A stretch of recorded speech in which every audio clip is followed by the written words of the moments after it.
22 years of marriage, and it took $16.8 million to find out what I was actually worth to my wife. Turns out the number was zero. Turns out her family had a different math entirely, and it was written in a document none of them had read carefully enough. My name is Billy White. I'm 54 years old, and I've been an HVAC technician in Kansas City for 28 years. I know what hot looks like. I know what cold looks like. And I know the specific feeling of being in someone's basement in August, fixing a unit that should have been replaced a decade ago, while the homeowner stands over your shoulder asking why it's taking so long. I am not a glamorous man. I drive a work van with my name on the side, and I have a tool bag that weighs 40 pounds, and I have calluses on my hands that have been there since my 20s, and I am fine with every single one of these facts. Sandra and I met at a company picnic in 2001. She worked in the billing department of the HVAC company I was with at the time, before I went independent. She was funny and direct, and she laughed at my jokes with the specific quality of someone who actually found them funny rather than someone being polite. We dated for 2 years. We got married at a park in Brookside on a Saturday in September 2003. Her family had opinions about me from the beginning, not expressed dramatically. They were too composed for that, but present. The specific way Phyllis Grover would look at Sandra when I said something about work. The way Ronnie asked questions about my income with the thin veil of casual curiosity. The way Lena described me to her friends at the wedding rehearsal dinner as Sandra's interesting choice. I am paraphrasing but not exaggerating. Sandra's family had money in the old Kansas City way, not generational wealth exactly, but accumulated respectable, several notches above HVAC technician on the social geography they operated within. They did not say I wasn't good enough for Sandra. They simply arranged their expressions in ways that communicated it without requiring words. Sandra's mother, Phyllis, had insisted on a prenuptial agreement before the wedding. Sandra presented it to me 3 weeks before the ceremony with the expression of a woman who was embarrassed about her mother's request and unsure how to frame it. She just wants things clear, Sandra said. I read the document. It was drafted by the Grover family attorney. It specified in the careful language of legal documents that in the event of divorce, any assets brought into the marriage by either party would remain with that party, and that marital assets would be divided equally. I had no assets to speak of at the time. I had a work van, a set of tools, and a savings account with a few $1,000s in it. Sandra had a modest inheritance from her grandmother and a small investment account. I signed the prenup. Not reluctantly, I signed it because it seemed fair, and because I wasn't marrying Sandra for her grandmother's money, and because I had no reason to think it would ever be relevant. That was 22 years ago. I had not thought about that document in at least 15 years. I was about to think about it a great deal. Friday, September 19th, 8:47 p.m. Sandra and I were in the kitchen of our house on 75th Street in the Waldo neighborhood, a house we'd bought together in 2009 with both of our names on the mortgage, both of our income tax returns in the application, both of our signatures on the 30-year note. Sandra was at the counter with her phone. I was washing the dinner dishes. Billy.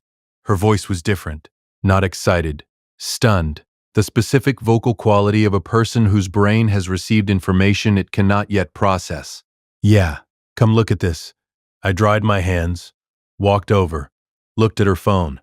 Missouri Lottery Powerball results, Friday, September 19th, and Sandra's ticket numbers matched one by one to the screen, all 6.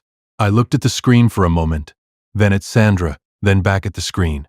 Sandra, I said carefully, are those your numbers? She held up the physical ticket with a hand that was shaking. I bought it on my lunch break. I buy one every week. I've been buying one every week for 8 years. I looked at the ticket. Looked at the screen. $16.8 million. Lump sum after federal and state taxes. Approximately $11 million, I would later learn. Before taxes, the advertised amount. $16.8 million. My wife had just won $16.8 million. I stood in my kitchen on 75th Street and felt something that was not quite happiness and not quite disbelief, but somewhere in between. The particular suspended quality of a moment that hasn't fully landed yet. Sandra was crying. Good crying. The overwhelmed, incredulous crying of someone who has received something enormous. I put my arms around her and she held on, and we stood in the kitchen for a few minutes while the reality tried to become real. I didn't know it yet, Didn't know that the phone call she made after mine would change the trajectory of everything. I didn't know that Phyllis Grover was going to have opinions. I didn't know that the document I'd signed 22 years ago in the Grover family attorney's office was going to become the most important piece of paper in my recent life. I just knew my wife had won the lottery, and I was happy for her. That was Friday night. Saturday morning, September 20th. Sandra was up early when I came downstairs. She was on the phone, animated. The kitchen energy different from Friday night's stunned quiet. I could hear from the tone that she was talking to family. I made coffee. Waited. She hung up at 8:15 with an expression I couldn't fully read. Not the expression from last night. Something more organized than that. Decided. I need to go to Mom's, she said. Of course. I'll come with you. A pause. Actually, I think it should just be family right now. Just family. I was her husband of 22 years. But I looked at her face and I understood, with the specific comprehension that comes after 2 decades of knowing someone, that the word family in that sentence had a particular definition that did not include me. Okay, I said. She left at 8:30. She came back at 2 p.m. She sat down at the kitchen table across from me with the composed expression of a woman who has made a decision in a room full of people who have opinions and has arrived home to deliver the result. Billy. Her voice was careful, rehearsed in the way of someone who has practiced a sentence. I've been doing a lot of thinking with my family about what this means, about the future. And I think we want different things. I think this is a moment where we should be honest about that. I looked at my wife, 51 years old, 22 years of marriage, the woman who had laughed at my jokes at a company picnic in 2001. Sandra, I said, are you telling me you want a divorce? I think it would be better for both of us. Both of us. The generous framing. The one that makes it seem mutual. Because you won the lottery, I said. She had the grace to not answer immediately. But she didn't deny it either. Where am I supposed to go? I asked. We'll work out the details. You can stay here while we figure things out. But I could hear, underneath that, the real timeline, which was, while the attorneys figure out how little you're entitled to. I called Dale Pruitt from the work van in the driveway. Dale has been my best friend since high school and has the quality of answering the phone at any hour with the energy of a man who was already awake. Dale. Sandra won the lottery. What? 16.8 million. Powerball. Billy. Holy. She went to her mother's this morning and came back wanting a divorce. Silence. The specific silence of a best friend processing 2 enormous pieces of information simultaneously. She? Yes. The day after, the morning after Dale. A long pause. Billy. What do you need? I need an attorney, I said. A good one. Someone who knows Missouri divorce and asset law and who is not going to be impressed by the Grover family. I know someone, Dale said. Mitch Farrow. He's in the Plaza District. I'll call him right now. Tell him I need to see him Monday. I'll tell him tomorrow, Dale said. He owes me a favor. I sat in the work van in the driveway of the house I'd helped buy on 75th Street and looked at the front of it. 2 years. The gutters I'd cleaned last fall, the porch light I'd replaced twice, the driveway I'd sealed 2 summers ago on a Saturday while Sandra brought me water. I didn't know yet about the prenup. I knew the prenup existed. I had simply not thought about it in 15 years, and had certainly not thought about what it said in the context of lottery winnings. That was about to become the most interesting legal question of my marriage. Welcome back to Dad's sweet revenge. Grab your snacks, get comfortable, and remember, the people in these stories had every chance to behave themselves. They just chose wrong. Drop a comment, and be sure to subscribe. You're going to want to be here when Mitch Farrow reads that prenup. Sunday, September 21st. Phyllis Grover called me at noon. I almost didn't answer. Then I decided that information was information regardless of its source, and picked up. Billy. Her voice had the warmth of a woman delivering something unpleasant while maintaining plausible civility. I just wanted to check in, make sure you're doing okay with everything. I'm fine, Phyllis. This is hard for everyone. Sandra she needs space to figure out what she wants. She seems to know pretty clearly what she wants. Well. A pause that had a smile in it I couldn't see but could hear. Sometimes these things just clarify things, about compatibility. about where people are going. I let that sit for a moment. Compatibility, where people are going. Phyllis, I said, I've been compatible with your daughter for 22 years. I showed up to that compatibility every single day. Of course you did, Billy. Of course. The tone of someone patting a dog. We just want what's best for Sandra. I'm sure you do, I said. We'll see how the attorneys sort it out. She laughed lightly, the laugh of a woman who believed the attorneys were going to sort it out in one direction and one direction only. I hung up. I didn't know yet that Phyllis Grover had been the one to insist on the prenup in 2003. I didn't know that she had specifically instructed the family attorney to include language about marital assets. I didn't know that in trying to protect Sandra's grandmother's money from a man she didn't consider good enough, Phyllis had written a document that was about to make that same man significantly wealthier than she'd ever intended. But Monday morning was coming, and Mitch Farrow had read the prenup. The best legal documents are the ones that do exactly what they say. The worst legal documents are the ones that do exactly what they say, when what they say turns out to be the opposite of what the person who wrote them intended. Monday, September 22nd, 9 a.m. Mitch Farrow's office in the Country Club Plaza district occupies the second floor of a building on Nichols Road, with a view of the fountains that the plaza is famous for. It's the kind of office that says competent and established without trying to say it.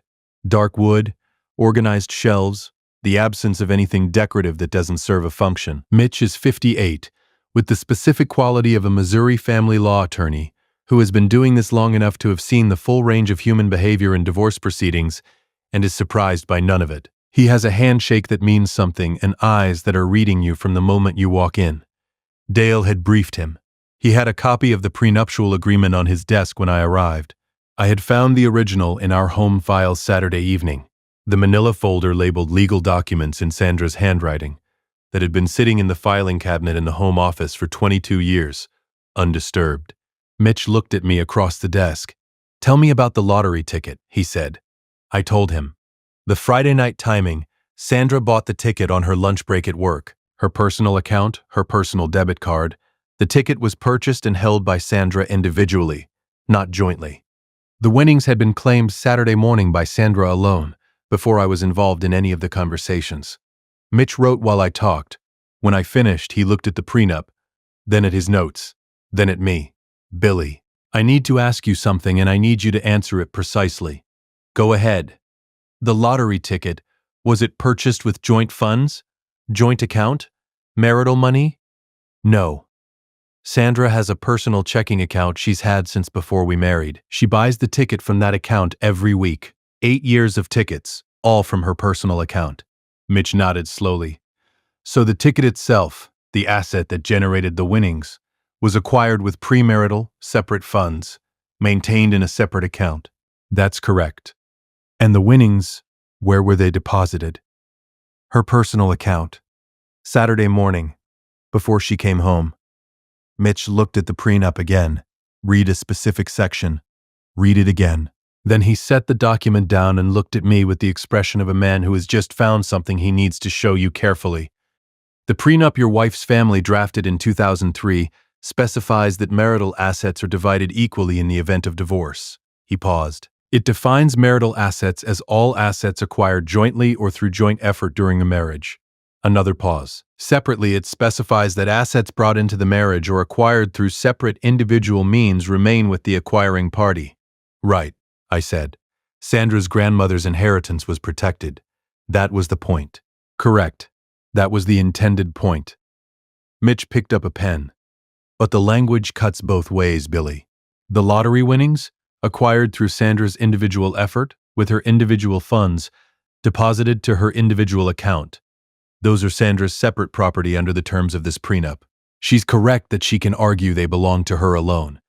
Then, I started. However, Mitch held up the pen. The house on 75th Street, purchased in 2009, both names on the mortgage. Both of your incomes contributed to the payment for 16 years. He looked at the document. The house is a marital asset under this prenup. Equal division. Okay. Your pension? You have a pension through your HVAC union? Yes. 16 years of contributions. Marital asset. Equal division. He wrote. Sandra's retirement accounts. She has a 401k. Through her employer? Yes. 22 years of contributions during the marriage. Marital asset. Equal division. He set the pen down. Billy, the prenup Sandra's family had drafted specifically to protect their assets has, in this situation, created an equal division framework for everything you both built together over 22 years. The lottery money Sandra's family thinks makes her untouchable. She's probably right about that. But everything else? He spread his hands. Everything else is half yours. I sat with that. How much are we talking about? I asked. Mitch pulled a pad, started writing numbers. The house? Current market value approximately $800,000. Equity after mortgage approximately $540,000. Sandra's $401K, which I knew was substantial because Sandra had been a diligent saver, approximately $380,000. My pension's present value calculation. 2 vehicles. Joint savings. He added it up. Looked at the total. Before negotiations and depending on final valuations, you're looking at somewhere in the range of $5 to $5.8 million in marital assets, subject to equal division. I stared at the pad. Billy. Mitch looked at me directly. The prenup Phyllis Grover insisted on because she didn't think you were good enough for her daughter? It just made you eligible for half of everything Sandra built during your marriage. The lottery money is hers. Everything else is split. The Country Club Plaza fountains were visible through the window. The Kansas City September morning doing its ordinary thing outside, while I sat in a chair and processed the specific irony of a woman trying to protect her daughter's assets from a man she didn't respect, and writing a document that protected him instead. She's going to be furious, I said. Her attorney is going to be very uncomfortable, Mitch said, which is professionally interesting because Gwen Tully is a good attorney who is going to read this prenup and have a very specific conversation with her client about how this document works. When does Sandra find out? When I send Gwen Tully our initial position letter. Mitch picked up the pen again, which I'm going to draft this afternoon. Dale called me at 2 p.m. I was sitting in the work van in the plaza parking garage because I needed to be somewhere with no one in it for a few minutes. Mitch called me. Dale said, he said to tell you he sent the letter. Already. He said you'd want to know quickly. I looked at the steering wheel, at my hands on it. The calluses that had been there since my 20s. The van with my name on the side. Dale, do you know what Phyllis Grover said to me on the phone Sunday? What? She said sometimes things clarify compatibility. She said they want what's best for Sandra. I paused. She was laughing, Dale. There was a laugh underneath the whole conversation. A woman who thought the math was already done, and she knew the answer. Well, Dale said, the math is done. She just got the answer wrong. I almost laughed. The specific dark humor of a situation that is terrible and absurd in equal measure. How are you actually doing? Dale asked. I thought about that. About 22 years. About Sandra at a company picnic laughing at a joke. About the house on 75th Street and the gutters and the porch light and the driveway I'd sealed on a Saturday. I'm okay, I said. Angry, but okay. The anger is fair. Yeah, I said. I think it is. Wednesday, September 24th. Gwen Tully called Mitch. Mitch called me to relay the substance of the conversation, which was, in his professional summary, Gwen Tully having a difficult day. The summary: Gwen had read the prenup. Gwen had explained the prenup to Sandra and Phyllis. The conversation had apparently not gone well. Gwen is a professional, Mitch said, with the dry appreciation of one attorney for another. She told her client the truth, which was that the document as written supports our position on the marital assets. Sandra is going to push back. She's going to argue that my pension has separate components and that some of the joint savings were from her income specifically. None of those arguments are wrong. They're just not worth what she thinks they're worth, against a 22-year marriage with clean documentation. What's the timeline? Gwen asked for 2 weeks to prepare a counterposition. I said, fine. We're not in a hurry, Billy. The math works in your favor, and the math doesn't change. I didn't know it yet. Didn't know what was going to happen when Sandra came to the house on Wednesday evening, or what Phyllis was going to do when she fully understood the situation she'd built. I didn't know what Ronnie and Lena's reactions were going to be when the story spread through the Grover family, or what that would feel like to watch. I just knew that Mitch Farrow had a prenup on his desk, and the prenup said what it said. If you've been listening for a while and want stories like this to keep coming, hit that like button and subscribe. 97% of people never do, but it's what keeps this whole thing running. So thank you. For real. Now let's finish this. Sandra came to the house Wednesday evening. She came alone, without Phyllis, without Lena, without the family architecture she'd been operating within since Saturday morning. She sat at the kitchen table where we'd eaten 1,000 dinners, and she looked at me with an expression I hadn't seen since the early years of the marriage. Unguarded, stripped of management. Billy. Her voice was quiet. I owe you an apology. Okay. The way I handled Saturday, coming home from Mom's and just delivering it like that. You deserved better than that. You deserved a real conversation. I looked at my wife, 51 years old, the woman who had won $16.8 million and gone to her mother's house and come back with a decision. Why, Sandra? I asked, not angrily. Genuinely, was it really just the money? 22 years and the money changed everything that fast? She was quiet for a long moment. Mom said, Mom had a lot to say about what this meant for the future, for security, for, your mother has had a lot to say about me for 2 years. She looked at the table. Yes. Did you want the divorce before Friday? I asked. A longer pause. No? Then I need you to understand something. I kept my voice level.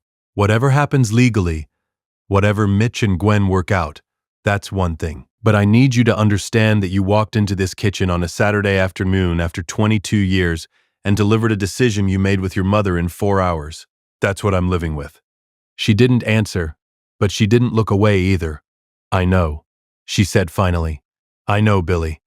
We sat at the kitchen table for another few minutes without speaking, the Waldo neighborhood evening doing its quiet thing outside. Then Sandra went home to wherever she was staying, Phyllis's house, I assumed, and I sat at the table alone and thought about what Mitch had said. The math doesn't change. The 2 weeks between Gwen Tully's extension request and the settlement negotiation were, in my professional life, completely ordinary. I went to work. I fixed HVAC units. I drove the van with my name on it to jobs in Overland Park and Lee's Summit and the Westport neighborhood, and I did the work I've been doing for 28 years with the same care I always bring to it because the work doesn't change because your personal life is complicated. What changed was the phone. Ronnie called on a Thursday, Sandra's brother, 48, who works in commercial real estate and has the specific energy of a man who considers himself the family's practical mind. He'd never called me in 22 years, except at holidays. Billy, I just want to say this is getting out of hand. The attorney's fees alone are going to eat into Ronnie, I said. Are you calling to advise me legally? I'm calling his family. You're calling because Gwen Tully told Sandra what the numbers look like, and someone decided I needed to be managed. I kept my voice pleasant. I'm not a problem to be managed, Ronnie. I'm a party to a divorce who has a prenup that says what it says. Call your own attorney. I hung up. Lena called the next day. Lena's approach was warmer. She had always been the smoother operator of the Grover siblings, and she opened with sympathy about the whole situation and how hard it must be, and how she just wanted everyone to be okay. Lena, I said when she'd finished the preamble, what specifically were you hoping this call would accomplish? A pause. I just thought if we could talk, person to person. Lena, the negotiation is between attorneys. I wish you well. I paused. Tell your mother I said hello. I hung up. Dale called that evening, having somehow heard about both calls through the Kansas City social geography that connects people in ways nobody fully tracks. They're nervous, Dale said. They should be. How nervous are we talking on a scale of 1 to Phyllis actually read the prenup? Whereat Phyllis actually read the prenup. Dale laughed, the warm, genuine laugh of a best friend who has been in your corner for 40 years and is enjoying watching the corner pay off. Monday, October 6th, the negotiation meeting, Mitch Farrow's conference room. The table was rectangular and the chairs were leather, and the view was of the plaza fountains, and none of that was relevant to what was happening in the room. Sandra arrived with Gwen Tully. Sandra was dressed carefully, the composed presentation of a woman who has been coached on how to appear in a legal setting. She looked at me when she came in, and the look had things in it I couldn't fully catalog. Phyllis was not present. She had apparently wanted to be. Gwen had apparently advised against it, strongly, Because the last thing you want in a settlement negotiation is the person who drafted the instrument you're trying to argue around sitting at the table making faces. Mitch had the documents organized with the specific efficiency of a man who has done this many times and is not going to waste the room's time with anything that isn't directly relevant. We're here to discuss the division of marital assets under the terms of the 2003 prenuptial agreement, Mitch said in the measured tone of a man setting parameters. Our position is straightforward. The prenup defines marital assets as all assets acquired jointly or through joint effort during the marriage. We have identified the following. He walked through the list. The house, Sandra's $401K, my pension's present value, the joint savings, the vehicles. He gave the total. Gwen Tully had a counterposition prepared. She was too good an attorney not to. She argued the pension's separate component calculation. She argued about the joint savings split. She raised points about some of the house equity percentages. These were real arguments, professionally made. Mitch addressed each one, methodically, with documentation. Sandra watched this exchange with the expression of a woman who had come in believing the prenup protected her completely, and was now watching that belief be revised in real time by two professionals who both understood what the document said. At one point she turned to Gwen and said quietly, "Can they really, the house?" And Gwen, in the way of a good attorney delivering hard truth to a client, "Sandra, the house was purchased jointly. It's in the document." The final numbers, after 3 hours of negotiation and 2 weeks of document exchange, landed here. The house, valued at $810,000 with remaining mortgage of $260,000, equity of $550,000, was to be sold with equal division of proceeds. Sandra could buy out my half if she chose to keep it. She chose not to, because keeping the house required dealing with a mortgage on her own, and her lottery winnings were, at her attorney's recommendation, in a structured arrangement that limited immediate liquidity. Sandra's $401K, $390,000, half to Billy, $195,000, transferred via Qdro. My pension's marital portion, present value calculated, her share approximately $80,000, joint savings in vehicles, approximately $40,000 to Billy after split. Total to Billy White, HVAC technician of Waldo, Kansas City. After the house sale and all transfers, with Mitch's fees deducted, approximately $5.6 million, not 16.8, not the lottery, not what Sandra won by herself on a Friday with a ticket from her personal account. $5.6 million in marital assets that the Grover family prenup, drafted specifically to limit my access to Grover family money, had ensured were divided equally. I sat at that conference table and looked at the final numbers on the document in front of me. Phyllis, I thought, you hired an attorney to write a prenup to protect your family from a man you didn't think was good enough. You wrote it so carefully. You made sure it covered everything. You just didn't consider what 22 years of joint effort would add up to, or what equal division would mean when those numbers landed on a table. I signed the settlement agreement. Dale came over that evening. We sat on the porch of the 75th Street house, the house I'd be leaving when the sale went through, the house with the gutters I'd cleaned and the porch light I'd replaced, and the driveway I'd sealed. Dale had brought beer, the decent kind. We sat in the October Kansas City evening and he looked at me. 5.6, he said. 5.6, I confirmed. From a prenup, Phyllis Grover insisted on. The very one. Dale drank his beer, was quiet for a moment. How's it feel? I thought about how to answer that honestly. It doesn't feel like winning, I said, because the thing I had was 22 years with someone I loved, and that's gone, and no number makes that not gone. No, Dale said, it doesn't.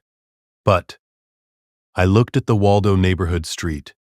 The October evening, the specific ordinary beauty of Kansas City in fall.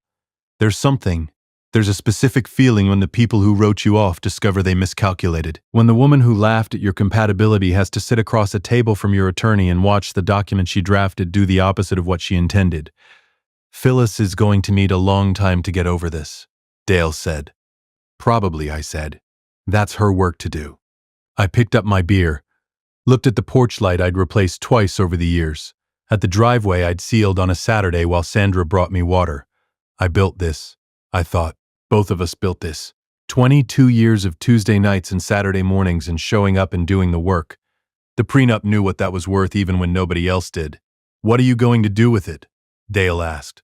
Buy a truck first, I said. A good one. Not a work van, a truck. Something with my name on it because I want it there. Not because it's a company vehicle. Dale smiled.